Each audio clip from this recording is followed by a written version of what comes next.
Eu já testei várias e várias formas de estudo, principalmente nesses últimos anos na qual eu estou estudando para residência médica. Eu estou atualmente no 5º ano da faculdade de medicina e eu percebi que grande parte das técnicas de estudos que são vendidas na internet, que são propagadas, elas têm um objetivo comum, elas têm uma finalidade comum, que no caso é o fracasso. Elas não levam a gente de fato a um aprendizado efetivo e faz a gente ficar frustrado com nossos resultados.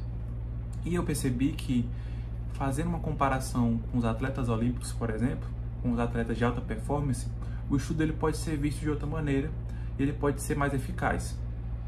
Primeiramente, algo que eu acho muito interessante, que a gente pode levar para o lado dos estudos, fazendo essa comparação com os atletas olímpicos, é que, independente do que aconteça, um atleta, quando ele tem que fazer o seu treino, ele faz. Independente dele estar com preguiça, com procrastinação, cansado, ele faz o seu treino.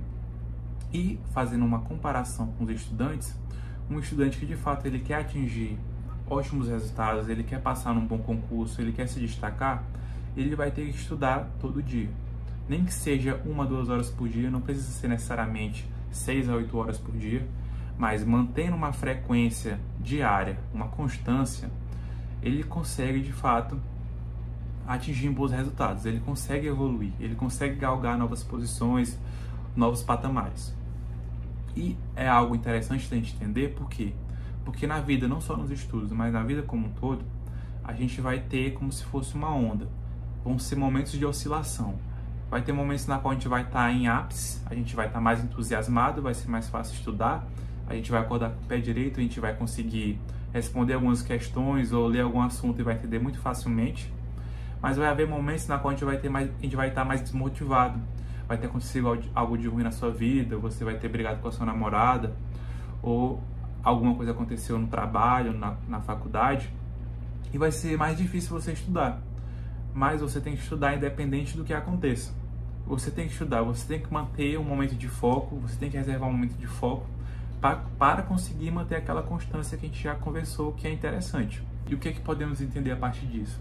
Que independente da gente estar nesse processo de ondulação, enfrentando as resistências que são impostas a gente no momento de vale, a gente tem que manter um platô. Não precisa necessariamente a gente estar sempre em uma curva ascendente, mas a gente mantendo um platô, mantendo um padrão de estudos, padrão de constância, isso já coloca a gente à frente da grande maioria dos estudantes, da grande maioria dos competidores. E é isso que um atleta de alta performance, ele faz. Ele se esforça, ele vai para o seu treino, independente dele estar cansado, dele estar querendo fazer outra coisa ou procrastinando, independente dele estar vencendo ou não, ele treina no outro dia. Um segundo ponto que é importante da gente abordar é que o estudo ele não é só feito no momento de esforço. É importante a gente ter um momento de descanso. Seja o nosso sono. É claro que muitas vezes manter uma rotina diária, uma higiene de sono de 8 horas por dia, que é o que é adequado, que é indicado pelos estudos, vai ser impossível para a maioria dos brasileiros. Mas você manter uma rotina mínima de sono é muito importante para consolidar o seu aprendizado. E também durante seu momento de estudo, você manter intervalos de pausa para que você consiga respirar, consiga de fato consolidar aquilo que você viu e não só fique colocando conteúdo para dentro sem de fato assimilar o que você está vendo, é muito importante. Algumas pesquisas recentes demonstram que o nosso circuito dopaminérgico ele entra num limiar de fadiga quando chega a 90 minutos. É claro que isso não é uma regra para todo mundo. Vai haver pessoas que conseguem ficar muito mais horas sem de fato ficarem fadigadas, mas o interessante da gente entender, de tirar de informação a partir disso, é que cada um tem o seu limite. E a gente não deve simplesmente querer ultrapassar esse limite, porque vai ser basicamente esforço jogado fora. O grande momento do aprendizado é quando a gente vê um erro que a gente comete. Por exemplo, eu faço uma lista de 30 questões sobre determinado assunto. Eu vou e erro 5 questões. Eu vou ganhar muito mais estando focado e vendo que eu errei e de fato corrigindo aquele erro, do que eu fazer 30 questões só por fazer, acertando tudo e sem de fato estar assimilando aquilo que eu estou fazendo. Então é interessante você estar descansado, você ver o que você está errando, porque no momento do erro, tendo em vista essa questão de você estar focado, você consegue liberar mais dopamina e você consegue melhorar o seu processo de aprendizado. Da mesma maneira, um atleta ele tem o seu momento de descanso. ele não vai repetir aquele músculo que ele utilizou por vários treinos seguidos. Ele não vai fazer o mesmo treino vários dias seguidos. Ele vai alternar os grupamentos musculares, ele vai alternar as técnicas para que ele não entre em um processo de fadiga, não lesione algum músculo, algum ligamento e seja prejudicado. Então a gente tem que ter essa análise para a gente conseguir ter um melhor desempenho nos nossos estudos. Outro ponto importante que a gente pode fazer uma associação para o nosso processo de aprendizagem é a questão da visualização. Muitos atletas, quando eles querem de fato realizar um movimento com precisão, uma jogada com maestria, eles visualizam aquilo, eles ficam visualizando até que de fato eles realizam, eles conseguem fazer aquilo com um bom desempenho. Um estudante de alta performance, ele pode utilizar isso de duas formas. Primeiramente, depois que ele estudou o seu conteúdo, no final do dia ele pode revisar, utilizando a sua memória e a sua imaginação aquilo que ele estudou, para que ele consiga consolidar melhor, mas também ele pode utilizar isso durante a leitura. Ele está lendo determinado assunto e muitas vezes aquele assunto ele não é um assunto palpável, algo mais difícil da gente compreender, mas ele tirar esse processo de imaginação, tentar refletir sobre aquilo, meditar sobre aquele assunto, faz ele aprender muito mais, faz ele ter um desempenho muito melhor. Logo, a gente fazer esse processo de pré-visualização, essa retroalimentação positiva, é muito interessante durante o seu processo de estudos e vai te permitir atingir conteúdos muitas vezes que são conteúdos mais difíceis, mas de forma mais fácil, sem tanta dificuldade assim como a maioria das pessoas vai ter. Todo esse processo ele é chamado de replay neural. É basicamente você revisitar aquilo que você viu, utilizando a sua imaginação. E a partir disso, você tendo esse processo de descanso e fazendo esse processo de revisitação, esse processo de meditação, quando você dorme e dorme de forma adequada, você consegue, principalmente no momento do seu sono REM, você consegue fazer uma nova consolidação daquele conteúdo e aprender de forma mais eficaz. Por isso que muitas pessoas, muitos doutores, principalmente, por exemplo, o professor Pio, que ele era um mestre nessa parte de estudos, ele dizia que a melhor forma da gente revisar um assunto é no final do dia.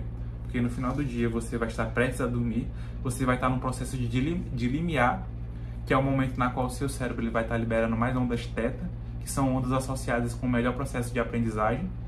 E a partir daí você vai consolidar aquilo que você viu no momento do sono, no momento do descanso. Então, o processo de estudos, assim como um atleta ele faz o seu processo de treinamento, ele divide de forma estratégica. Você não pode apenas querer estudar por estudar, sem de fato traçar uma estratégia. Eu sei que é algo muitas vezes que é difícil, algo que vai dar um pouco de preguiça, mas se você utilizar isso, analisar o seu estudo como se fosse um jogo e um processo estratégico, você vai ter muitos melhores desempenhos. E por fim, algo que eu acho muito interessante, que eu aplico no meu dia a dia, é o processo das micro-vitórias diárias. Um atleta de alto rendimento, ele tenta estabelecer pequenos objetivos ao longo do seu dia. Ele tenta, por exemplo, estabelecer que ele vai acertar tantos chutes naquele dia, tantos pênaltis, acertar tantos saltos, ele vai conseguir realizar tantas imobilizações. Um estudante ele pode fazer isso. Ele pode estabelecer pequenas metas diárias, como por exemplo, eu vou fazer 100 questões hoje, eu vou ler tantas páginas, eu vou ver tantos flashcards. Esse processo de micro-vitórias, além de realimentar o seu circuito dopaminérgico, ele vai facilitar o seu processo de planejamento, fazendo com que você fique mais no controle do que está acontecendo e remanejar caso seja necessário. Você, por exemplo, chega no meio da tarde e percebeu que não realizou aquelas metas que você tinha proposto a fazer. Você pode remanejar aquilo e se tornar mais ativo do seu processo. Pensar no que você pode fazer para rearranjar aquela situação e ter um desempenho favorável naquele dia, mesmo que você já tenha perdido muito tempo. Então isso é muito interessante. Você analisar o seu processo de estudos como se você estivesse atingindo objetivos diários, para que você consiga ter um bom desempenho no final do dia. E isso não é mais um vídeo de autoajuda para falar coisas vazias sobre o processo de estudo. Isso é um método aplicado na qual eu já utilizo há bastante tempo, há bastante anos de estudos e que eu estou utilizando atualmente para conseguir bons resultados na faculdade e também no processo de treino para a residência médica. E eu creio que é muito interessante para aquela pessoa que quer se desenvolver mais, quer conseguir ter melhores resultados na sua área, utilizar isso no seu dia a dia. A gente aplicar pelo menos uma dessas estratégias, eu tenho certeza que você vai conseguir ter bons resultados.